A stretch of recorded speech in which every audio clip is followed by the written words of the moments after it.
అందరికీ నమస్తే. తొలి ఏకాదశి పూజ గురించి తెలుసుకుందాం. ముందుగా ఏకాదశి అంటేనే మనకు మహావిష్ణువుకి ఎంతో విశేషమైన రోజు. అలాగే ఈ తొలి ఏకాదశి ఇంకా చాలా ప్రత్యేకమైనదని చెప్పవచ్చు. ఈ ఏకాదశి రోజు మహావిష్ణువు యోగ నిద్రలోకి వెళతారు. అందువలన దీనిని శయన ఏకాదశి అని కూడా పిలుస్తారు. ఈ ఏకాదశి రోజు స్వామివారిని ఇలా తులసి దళాలతో అలాగే చలివిడి దీపాలతో పూజించడం వల్ల మనకు వైకుంఠ ప్రాప్తి కలుగుతుంది. సర్వ పాపాలు పోయి అలాగే స్వామివారికి నైవేద్యంగా పేలాల పిండిని ప్రసాదంగా పెడతారు. అలా పెట్టలేని వారు మనకు తోచిన ప్రసాదాన్ని పెట్టుకొని కొబ్బరికాయను కొట్టుకొని పూజ చేసుకోవచ్చు.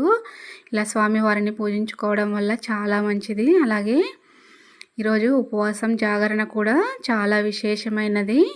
ప్రతి ఒక్కరూ తప్పనిసరిగా వీలైనంత వరకు పూజ చేసుకొని స్వామివారిని పూజించుకోండి. ఈ వీడియో కనుక నచ్చితే లైక్ చేయండి, షేర్ చేయండి, ఛానల్ని సబ్స్క్రైబ్ చేసుకోండి.